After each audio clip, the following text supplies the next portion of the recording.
আসসালামু আলাইকুম। Manual pain relief physiotherapy সেন্টারের স্বাস্থ্য বিষয়ক আয়োজনে সবাইকে জানাই স্বাগতম। দর্শক, আজকে কথা বলবো গোড়ালি ব্যথার চিকিৎসা নিয়ে। প্রথমেই বলি, গোড়ালি ব্যথা কি কারণে হয়। মূলত গোড়ালি ব্যথা হয় ইমব্যালেন্সিং প্রেশারের কারণে, ওভার ইউজের কারণে, ওজন বেশি থাকলে এবং হার্ট যদি বেড়ে যায় সেই কারণে হয়, অথবা যদি ফাসাতে বা বার্সাতে ইনফ্লামেশন থাকে সেই ক্ষেত্রে আমাদের গোড়ালি ব্যথা হয়।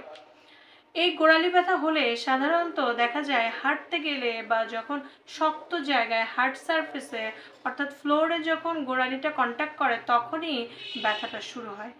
এবং বেশিরভাগ রোগীরই কমপ্লেইন থাকে সকালে ঘুম থেকে উঠেই পা ফেললেই তাদের কষ্ট, এবং পা যখন ফেলে গোড়ালিতে এমনভাবে ব্যথা হয় যেন জান বের হয়ে যায়, এরকম একটা ব্যাপার থাকে।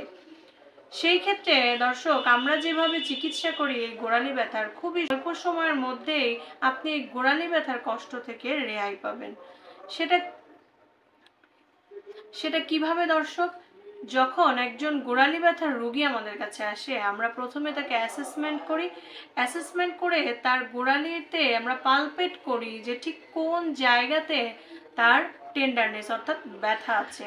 সেই জায়গাতে আমরা জেন্টাল ফ্রিকশন ম্যাসেজ দেই এবং সেখানে আমরা DTFM দেই।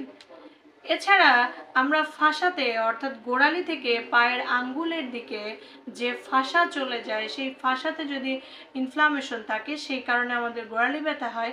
এই জন্য ফাসাকে স্ট্রেচ করি এবং স্ট্রেচিং পজিশনে 10 সেকেন্ড হোল্ড করতে হয়। যদি ক্যালকেনিয়ামে পেইন হয় তাহলে সেখানে আমরা ফ্রিকশন ম্যাসেজ দেই। তাছাড়া তার উপরেই থাকে টেন্ডো অ্যাকাইলিস, সেই টেন্ডো অ্যাকাইলিসকেও রিলিজ করে দেই এবং স্ট্রেচিং করি। পাশাপাশি কাপ মাসেল যদি টাইট থাকে সেখান থেকেও কিন্তু আমাদের গোড়ালি ব্যথা হয়, সেই কারণে কাপ মাসেলকেও মায়োফাশাল রিলিজ করা হয়। এরপরে স্ট্রেংথেনিং প্রোগ্রাম শুরু করা হয়, ফুটের ইন্ট্রিনসিক মাসেলের স্ট্রেংথেনিং এক্সারসাইজ করা হয়, আইস কম্প্রেশন দেওয়া হয় এবং লাস্টলি তাকে আল্ট্রাসাউন্ড থেরাপি দেওয়া হয়। এই সামগ্রিক চিকিৎসা যদি একজন গোড়ালি ব্যথার রোগী 5 থেকে 7টা সেশন কমপ্লিট করে তাহলে তার কিন্তু গোড়ালি ব্যথা আর থাকবে না। এর সাথে সাথে যে কাজটা করতে হবে সেটা হলো নরম জুতা পরতে হবে এবং ওজন কমাতে হবে, তাহলেই কিন্তু আপনি খুব সহজে গোড়ালির ব্যথা থেকে দূরে থাকতে পারবেন।